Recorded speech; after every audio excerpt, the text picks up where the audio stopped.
कल नुमाइश में मिला वो, कल नुमाइश में मिला वो चीथड़े पहने हुए, कल नुमाइश में मिला वो चीथड़े पहने हुए। मैंने पूछा नाम तो बोला कि हिंदुस्तान। मैंने पूछा नाम तो बोला कि हिंदुस्तान। भूख है तो सब्र कर, रोटी नहीं तो क्या हुआ। भूख है तो सब्र कर, रोटी नहीं तो क्या हुआ। आजकल दिल्ली में है जेरे बहस ये मुद्दा, क्या इसके ऊपर डिस्कशन दिल्ली में चल रहा है। तुम लोग भूखे रहो, रोटी नहीं है, कोई बात नहीं। ये सारा जिस्म झुककर बोझ से दोहरा हुआ होगा, ये सारा जिस्म झुककर बोझ से दोहरा हुआ होगा। मैं सजदे में नहीं था, आपको धोखा हुआ।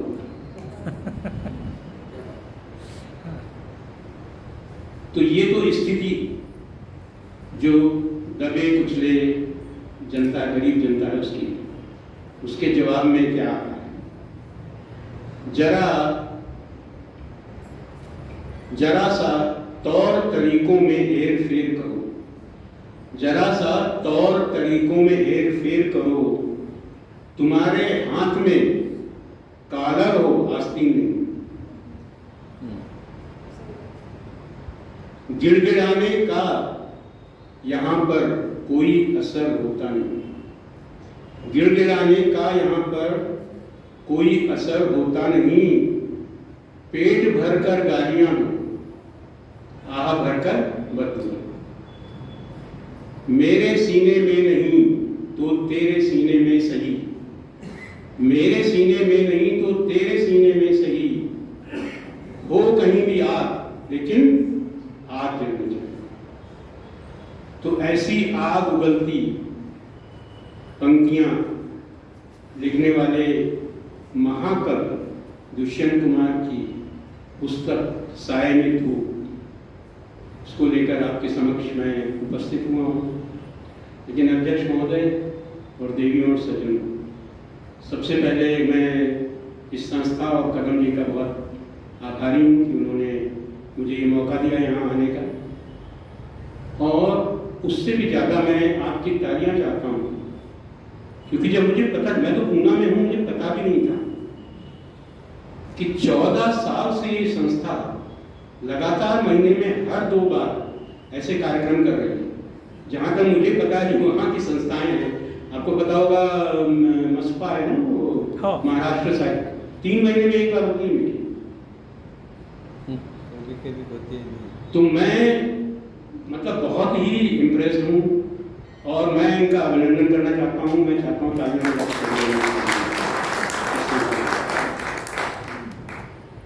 लेकिन अभिनंदन सिर्फ इनका नहीं होगा, आपका भी होगा। क्यों? क्योंकि अगर आप नहीं हैं तो ये कुछ नहीं। इन्होंने मुझे पूरी कहानी बताई कि शुरू में तो बहुत कम लोग थे, धीमे धीमे इनके पैशन के कारण, इनकी सिंसियरिटी के कारण और इनके लगातार रहने के कारण ही ये इतना बढ़ गया और इस समय सैकड़ों लोग इससे जुड़े हुए हैं। और अच्छी बात है कि मतलब मुझे आश्चर्य है कि लातूर भी नहीं, लातूर के एक गांव में, उदगिर में जो है, इतने लोग हैं। और यही प्रूव करता है कि महाराष्ट्र में जो संस्कृति है वो क्यों इंटरनेशनल लेवल पे है। चाहे वो भीमसेन जोशी का नाम लिया जाए, लता मंगेशकर का लिया जाए, तो नाम मतलब इसीलिए ऊपर है क्योंकि ये सिर्फ कुछ लोगों तक सिमटा नहीं है, ये जन जन में है और गांव से ऊपर उठता है तभी ऊपर तक आता है। तो इसलिए मैं आपका भी अभिनंदन करना चाहता हूँ, आप सभी लोग।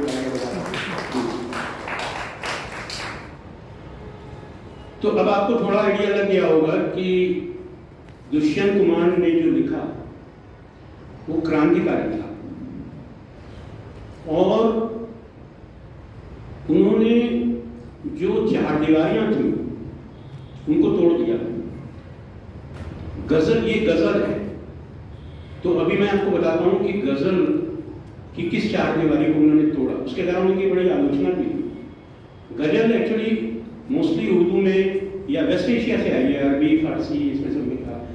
तो वहाँ से आया हमारे यहाँ का अगर माना जाए तो अमीर खुसरो, उसके बाद गालिब, इन लोगों ने लिखा। और बाद में जो गाया है मेहंदी हसन, बेगम अख्तर, जगजीत सिंह लेटेस्ट, इन लोगों ने गाया, उसको काफ़ी पॉपुलर किया। लेकिन गज़ल जो है वो ज़्यादातर नायिका के सौंदर्य या विरह इस पे ही कंसंट्रेट करता था, और इसको मोस्टली उर्दू या मतलब उससे मोस्टली उर्दू बेस्ड रहता था। अच्छा, कविताएं, गजल ये हो गया, कविता क्या है? कविता हिंदी में लिखी जाती है, उसमें हिंदी के वर्ड्स होते हैं, संस्कृत के आते हैं वर्ड्स। तो इन्होंने दोनों को मिला दिया। तो इनके समालोचकों ने बहुत क्रिटिसाइज किया। उन्होंने कहा कि भाई ये क्या लिख दिया, कि ये तो तुमने भ्रष्ट कर दिया, गजल को भी भ्रष्ट कर दिया और कविता को भी भ्रष्ट कर दिया, ना तो ये उर्दू में है ना हिंदी में। तो उन्होंने कहा नहीं, मुझे ये जनमानस तक पहुंचाना है अपनी बात को, तो इसलिए मुझे उस भाषा में लिखना है जो बोलचाल की भाषा है और जो सब लोग समझेंगे, तभी ये पहुंच पाएंगे।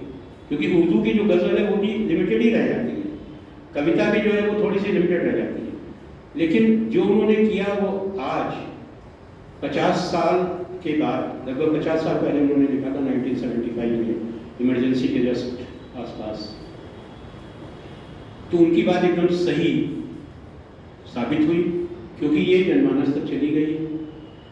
अभी ये संसद से सड़क तक, कहा जाता है कि संसद से सड़क तक, और हर महफिल में, बड़ी महफिलों में, बड़े आंदोलन में और छोटे अपनी आसपास की भाषाओं बातचीत में भी जो है इसका प्रयोग किया जाता है।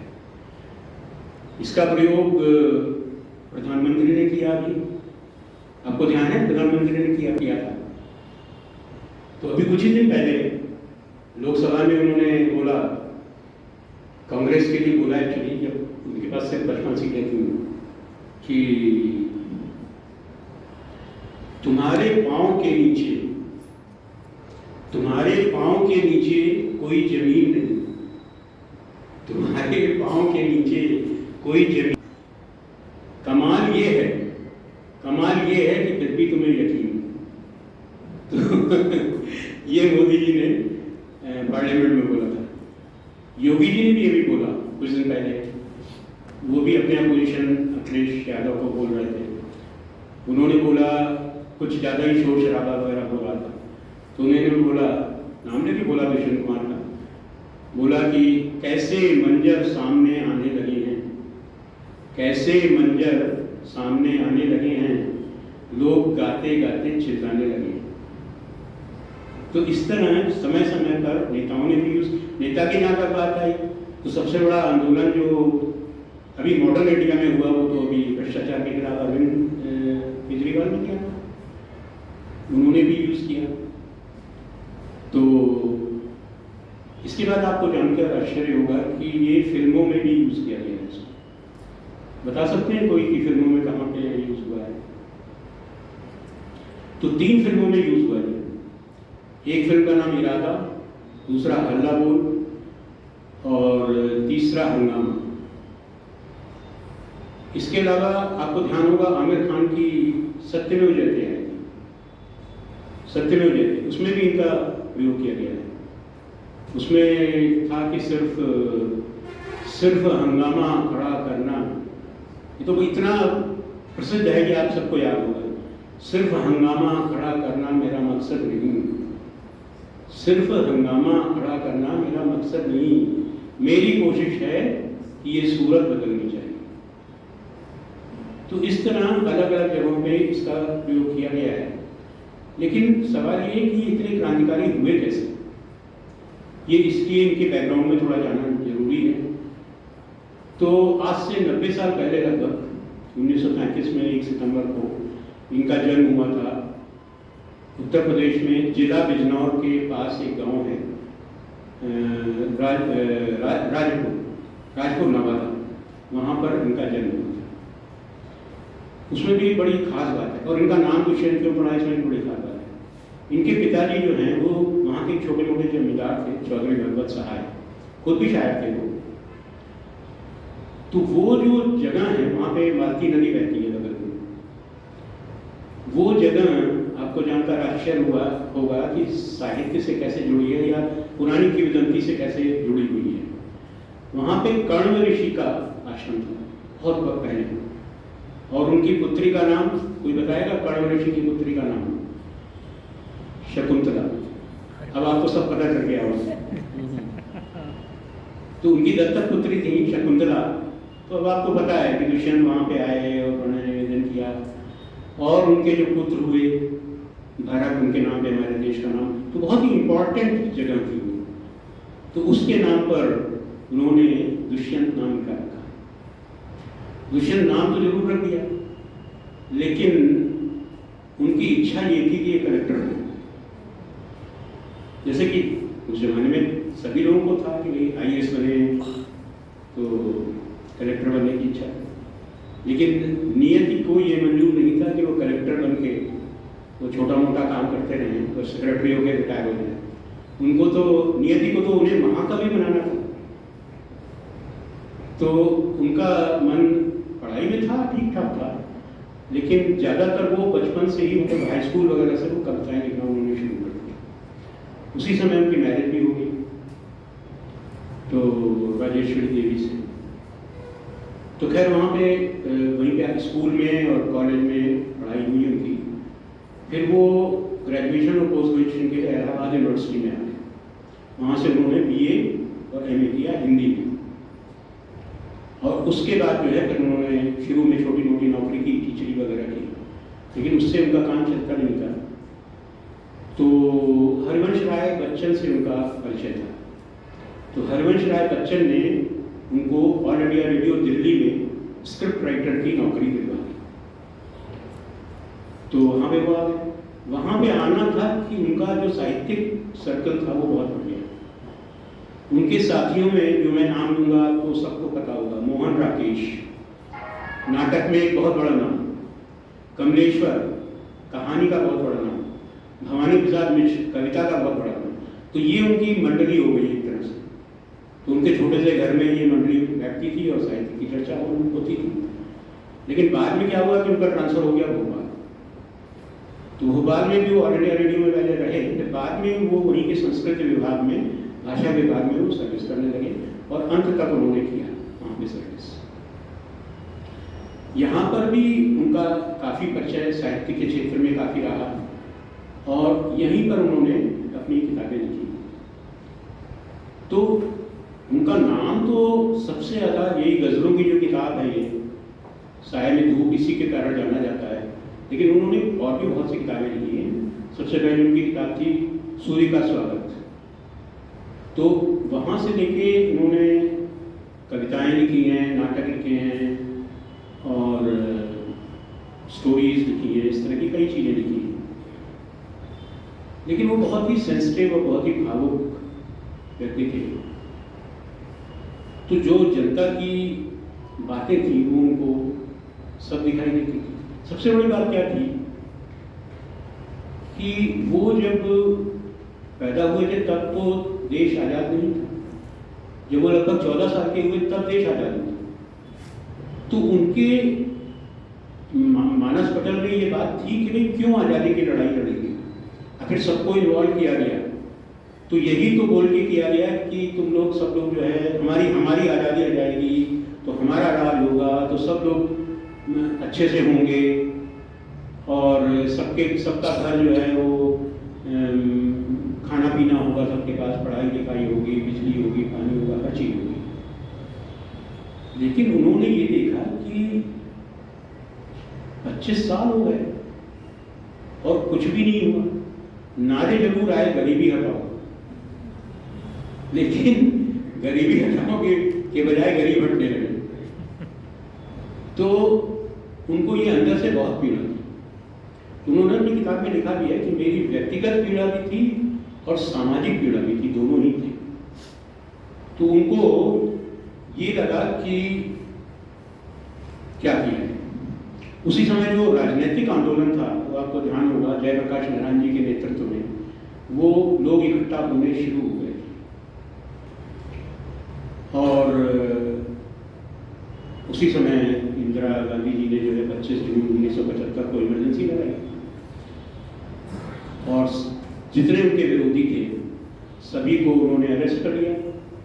वैसे भी किसी को प्रेस पे प्रतिबंध हो गया, किसी को बोलने की आज़ादी नहीं थी। तो ऐसे माहौल में उनका मन पीड़ा से बहुत ही ज़्यादा बेचैन था। तो वे कवि क्या कर सकता है? उसके लिए तो तलवार उसके शब्द ही होते हैं और उन्होंने क्या खूब ये तलवार यूज की और उन्होंने उसी समय ये शायरी में तोड़ दिया। कागज ये बताते हैं कि उसी के थोड़े दिन बाद 6 महीने बाद 31 दिसंबर 1975 को उनका 42 साल की उम्र में उनका देहांत हो गया। कागज ऐसा बताते हैं, लेकिन मैं नहीं मानता।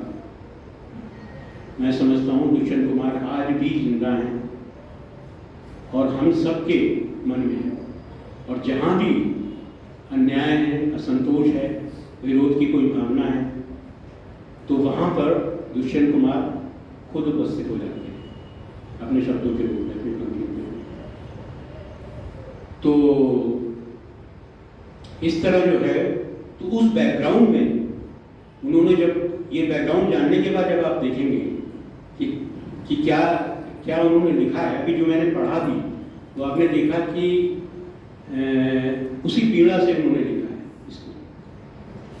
लेकिन पीड़ा से लिखना, देखिए क्या क्या कहते हैं कि साहित्य समाज का दर्पण है, ऐसा करके बहुत लोगों ने लिखा है, लेकिन वो सिर्फ दर्पण दिखा के वहीं पे रह जाता है। वो भी हम बहुत पसंद करते हैं क्योंकि ये जो लिखा है तो समझते हैं देखो ये तो सही बात, बहुत अच्छी बात लिखी और कड़वा सच है लेकिन लिख दिया। लेकिन उसके आगे बहुत कम लोग पढ़े हैं। उन्होंने क्या किया? उन्होंने जो ये तबका था दबा कुचला, असहाय, उसको चैलेंज किया और उन्होंने ना केवल चैलेंज किया बल्कि जो शासक थे उनको भी चैलेंज किया। बड़ी हिम्मत का काम था ये। उस जमाने में चैलेंज करना, खासतौर से जो इमरजेंसी लगी है, तो बहुत हिम्मत का काम था और उन्होंने किया और उसका बहुत विरोध उनको झेलना पड़ा। इवन वहाँ के उस समय के जो मुख्यमंत्री थे द्वारका प्रसाद मिश्रा जी, उन्होंने भी उनको बुला के बोला कि भाई तुम सरकारी नौकरी में रहते हुए इस तरह दिख रहे हो। तो कदम जी जो है बता रहे थे मुझे कि इन्होंने कुछ लिखा है लेकिन सरकारी नौकरी में होने के कारण वो अभी वो डिस्क्लोज नहीं कर पाएंगे।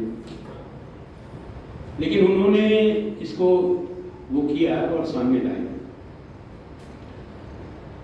तो इस तरह, और ये लगता लोग ये कहते हैं कि उनको इतनी पीड़ा थी इस बात की कि उसी के कारण शायद उनका हार्ट अटैक हो गया, क्योंकि 42 साल में वैसे अच्छे बात बने थे, कोई ऐसी बीमारी वगैरह नहीं थी। तो उन्होंने ये जो करके लिखी है ये कालजयी हो गई है और ये समझना चाहिए। इसको मैंने चूज क्यों किया? इसीलिए कि ये क्लासिक है, ये समय स्थान से परे यही स्थितियां असहायता की या बेबसी की या बेचैनी की अफ्रीका में भी हो सकती हैं, चीन में भी हो सकती हैं, रूस में भी हो सकती हैं। और हमारे यहाँ ऐसा नहीं है कि उस समय था, आज भी बहुत बार ऐसा होता है कि जहाँ पे अत्याचार होता है या कोई अनाचार होता है या कोई अन्याय होता है और आदमी को कोई सहारा नहीं मिलता है, तो वो सोचता है कि वो क्या करे।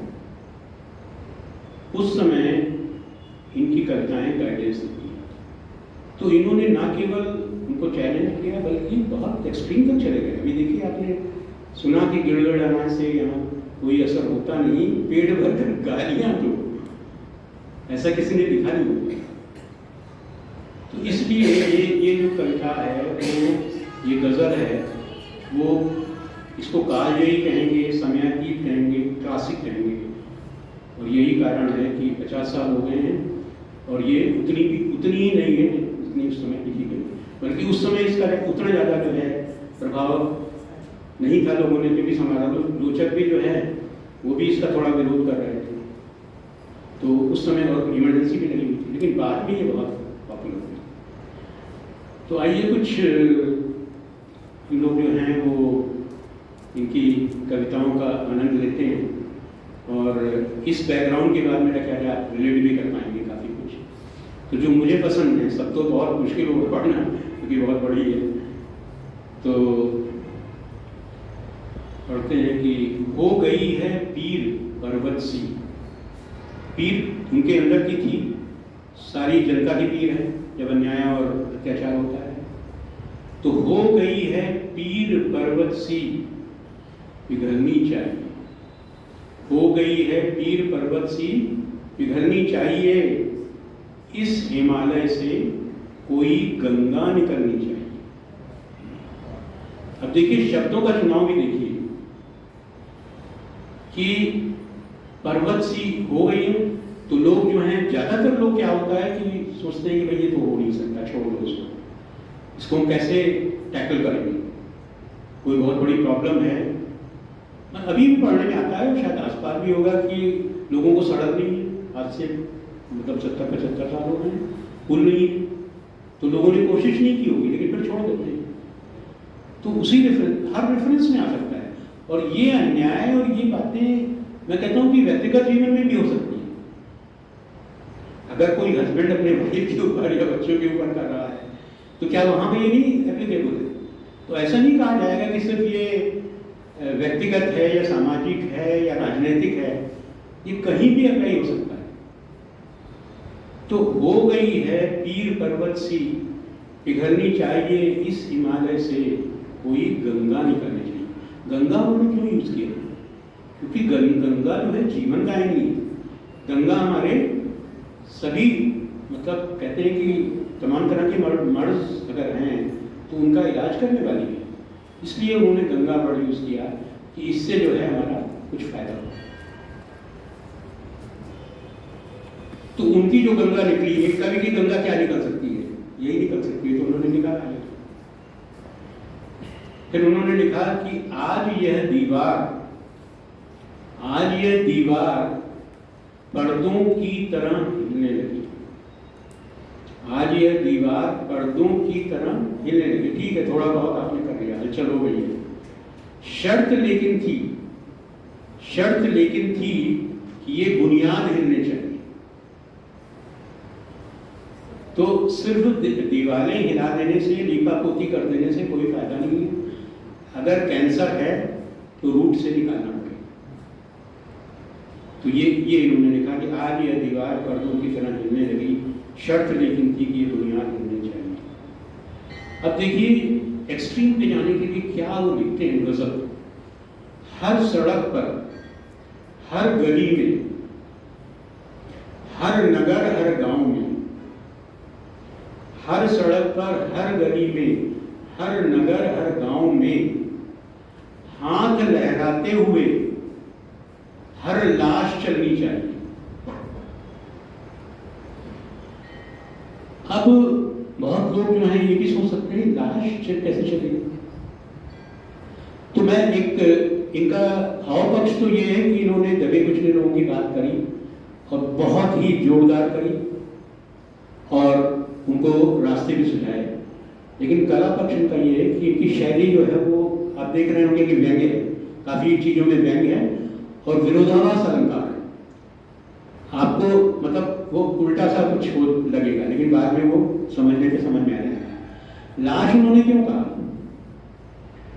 इसलिए कहा कि जो लोग दबे कुचले हैं, कुछ कर नहीं रहे हैं, वो क्या है? वो लाश ही तो है, जिंदा लाश है। तो उन्होंने लाश जो है मरे हुए आदमी की नहीं कहा है, उन्होंने जिंदा लाशों के बारे में कहा। उसका हाथ भी है, वो चल भी सकता है, वो हाथ भी लहरा सकता है। तो उन्होंने ये कहा कि हर सड़क पर, हर गली में, हर नगर, हर गांव में हाथ लहराते हुए हर जिंदा लाश चलनी चाहिए। जिंदा इसमें नहीं है कि मैं ऐड कर रहा हूँ। फिर अच्छा, ये वाली जो हो गई है पीर पर्वत सी निकलनी चाहिए, यही इरादा फिल्म में यूज किया गया है इसको। और अरविंद केजरीवाल भी इसी को यूज करते थे। उसके बाद देखिए सत्यमेव जयते में जो आमिर खान ने यूज किया, सिर्फ हंगामा खड़ा करना मेरा मकसद नहीं, मेरी कोशिश है कि ये सूरत बदलनी चाहिए।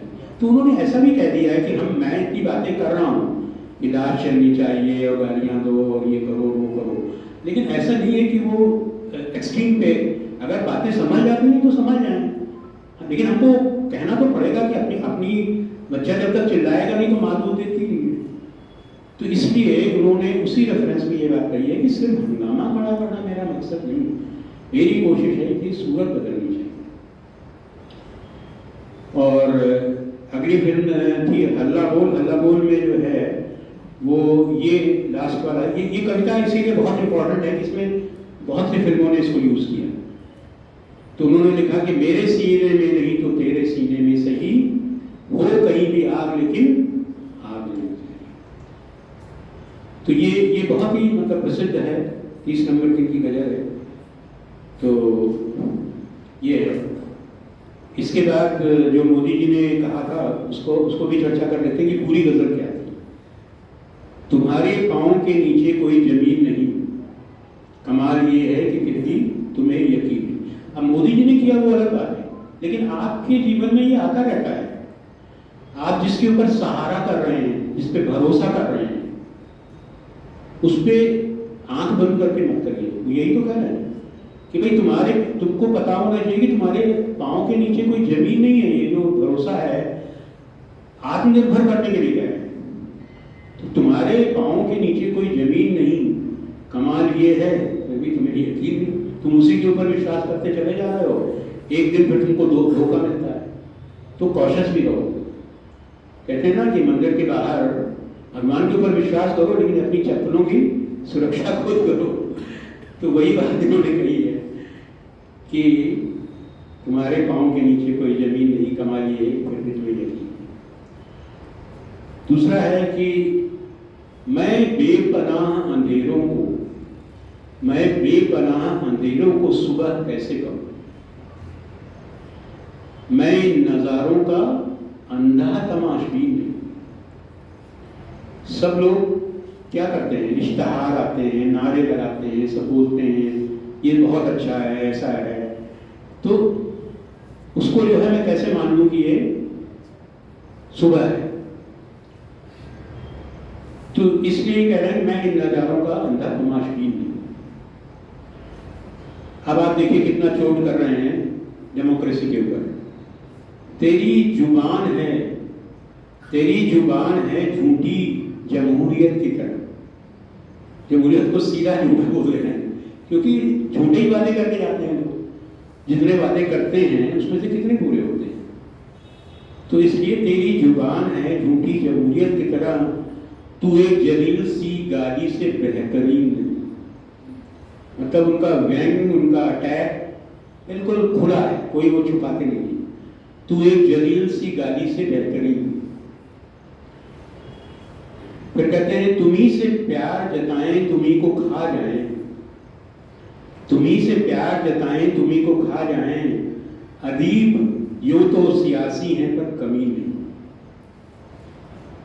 सियासी हैं मतलब वो कह रहे हैं कि जो हमारे विरोधी भी हैं वो सियासी जरूर हैं थोड़े बहुत, लेकिन कमी नहीं। यहाँ तो गालियों को उन्होंने खूब यूज किया है इसमें। लेकिन जो एक्चुअल लोग हैं, बड़े बड़े नेता जो धोखा देते हैं, वो लोग जो हैं उनको उन्होंने कह दिया जो भी कहना। फिर उन्होंने शासन तंत्र को कहा है, जो लोग शासक तो बड़े बड़े हैं, उनके नीचे के जो लोग हैं, और आखिर अत्याचार तो उन्हीं के द्वारा होता है, अन्याय तो उनके द्वारा होता है। किसी को सड़क अगर चाहिए तो ठीक है, आजकल एमएलए वगैरह के पास जा सकते हैं आप, लेकिन पहले कहाँ जाते हैं? पहले तहसीलदार, बीडीओ, यही सब लोगों के पास, कलेक्टर के पास जाते हैं। और उनका व्यवहार पहले जमाने में क्या होता था, अभी तो तब भी थोड़ा सुधर गया है। अभी तो लोग मिलते हैं, बात सुनते हैं, काम होता है नहीं होता है वो अलग बात है, पब्लिकेशन फॉरवर्ड होती रहती है इधर से उधर। तो उन्होंने कहा कि तुझे कसम है खुदी को, तुझे कसम है खुदी को बहुत हलाक न कर। अपनी खुदी को, अपनी जो आइडेंटिटी है उसको बहुत ज्यादा हलाक, बहुत ज्यादा किल मत करो। तू इस मशीन का पुर्जा है, तू इस मशीन का पुर्जा है, मशीन नहीं। तो अपना समझ लो दायरा कितना है। तुम भी हमारे में से ही हो। हमारी समस्याओं को समझो, हमारे समस्याओं को जल्दी से जल्दी हल करो ह्यूमैनिटेरियन तरीके से। और जो अंग्रेजों के ज़माने में था कि भाई कुछ भी नहीं करना है, जो उन्होंने कह दिया वही खाना है, ऐसा नहीं होना चाहिए। बाद में उन्होंने अपने देश के लिए भी कहा। अभी देश के लिए आपने देखा कि पहला शेर वही था कि ये था ना कि हमारा देश जो है कैसा है। तो अभी इसमें कह रहे हैं कि बहुत मशहूर है, बहुत मशहूर है, आए जरूर आप यहाँ। ये मुल्क देखने लायक तो है लेकिन हसीन है। वाह क्या। तो ऐसी चीजें लिखी हैं इन्होंने। और इसमें लास्ट में वही लिखा है कि जरा सा तौर तरीकों में हेरफेर करो, तुम्हारे हाथ में कालर हो आस्तीन। तो ये तो खैर जर्नी चलती रहेगी। समय कितना है? है भी। तो इंदिरा गांधी के लिए उन्होंने पहले तो मैं बता दूं कि जयप्रकाश नारायण के लिए क्या लिखा उन्होंने लिखा कि एक बूढ़ा आदमी है मुल्क में, एक बूढ़ा आदमी है मुल्क में, या यूं कहो इस अंधेरी कोठरी में एक रोशनदान है। अब आप सोचिए कि उस समय क्या हाल था और कैसे लोग जो हैं उनको एक रास्ता मिला। तो एक बूढ़ा सा आदमी था जो एकदम हर चीज से रिटायर हो चुका था, लेकिन फिर वो सामने आया। और ऐसे बूढ़े आदमी आते हैं। लेटेस्ट कौन आया? अन्ना हजारे हमारे महाराष्ट्र के, वो भी तो आए। उनके लिए भी हम कह सकते हैं एक बूढ़ा आदमी है, या यूं कहो इस अंधेरी कोठरी में एक रोशनदान है।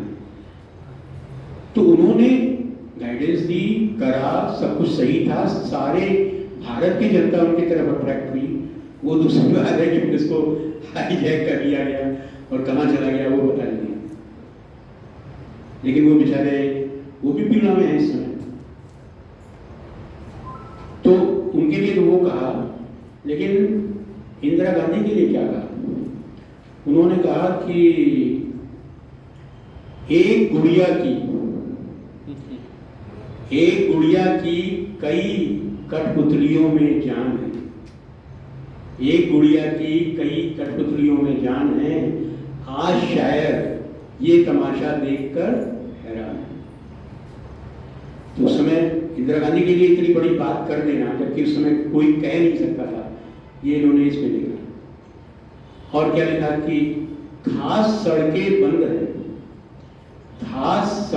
बंद हैं तब से मरम्मत के लिए, खास सड़कें बंद हैं तब से मरम्मत के लिए, ये हमारे वक्त की सबसे सही पहचान है।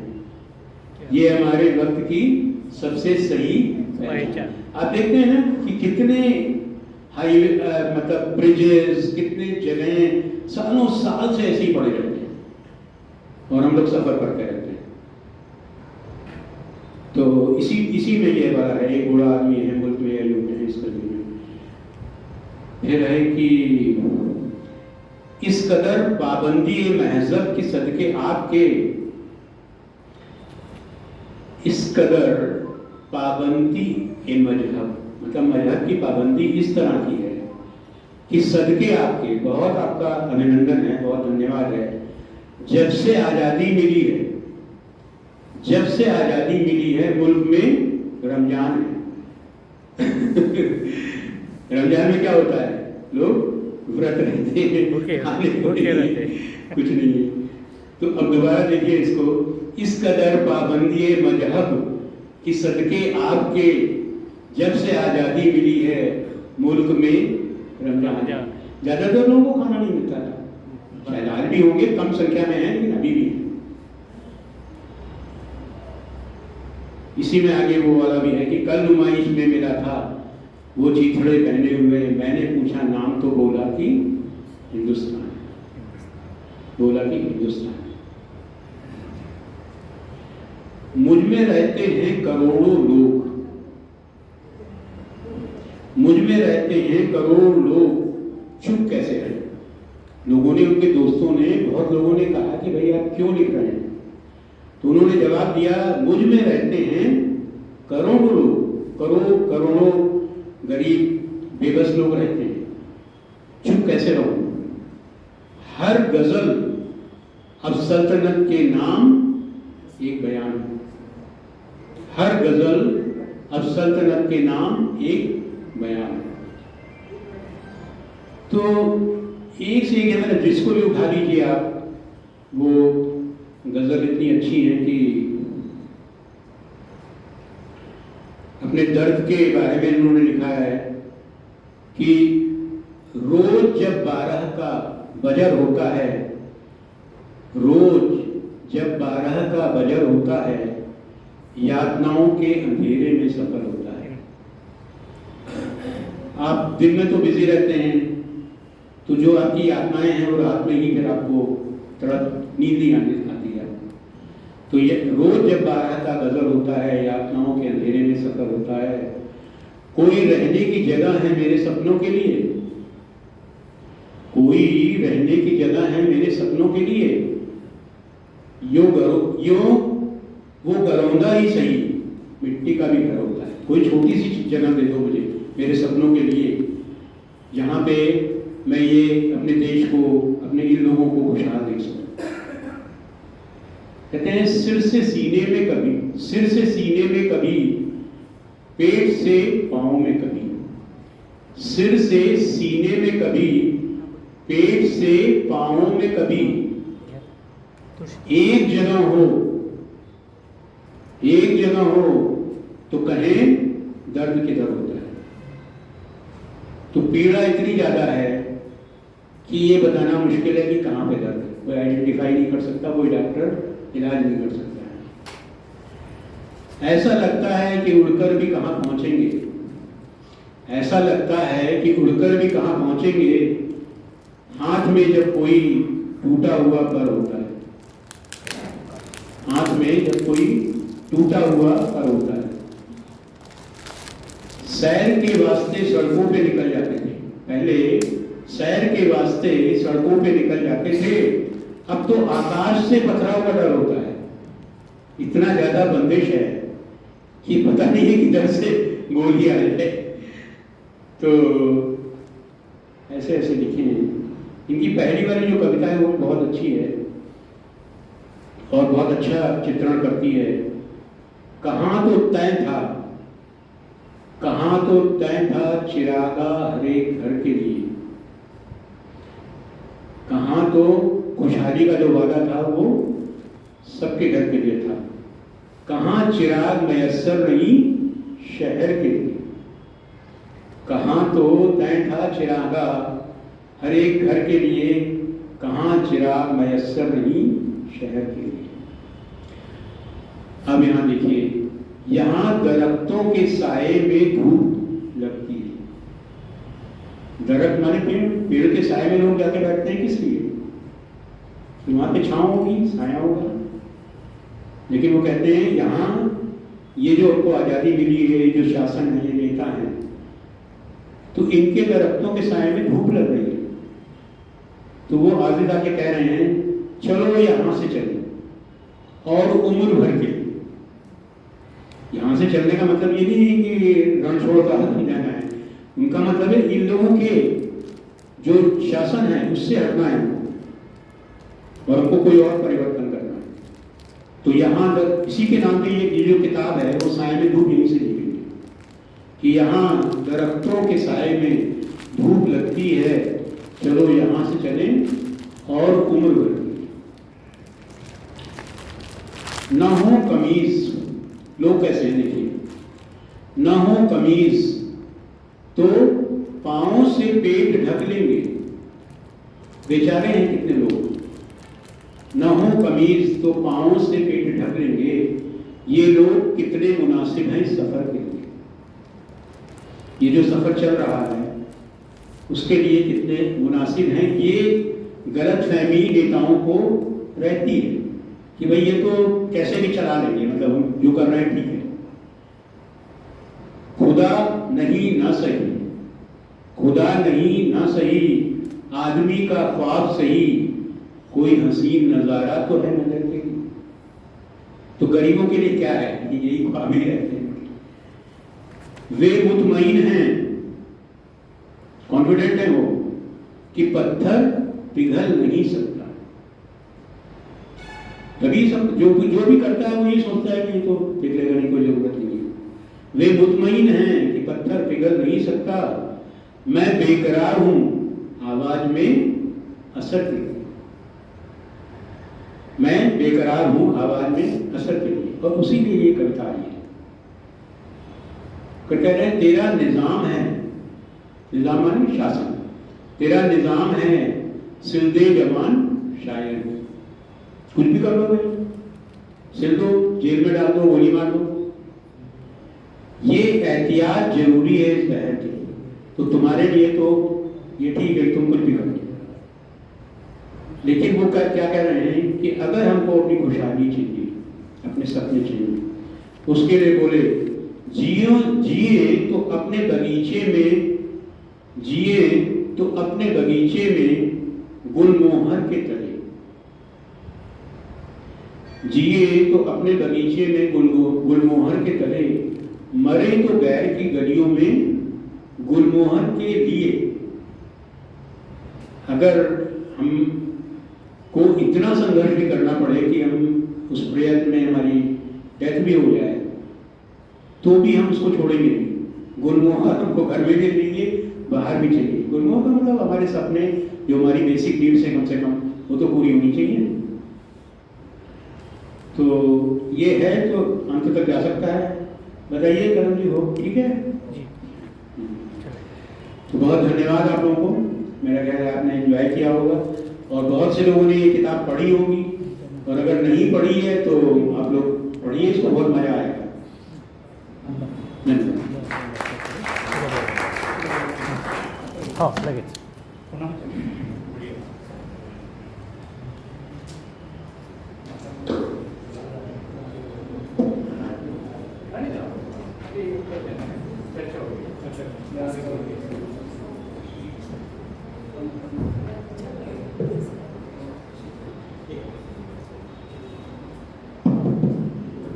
यानंतर माझे आलापुरे या छोट्या मुलीने समोर बोलतो.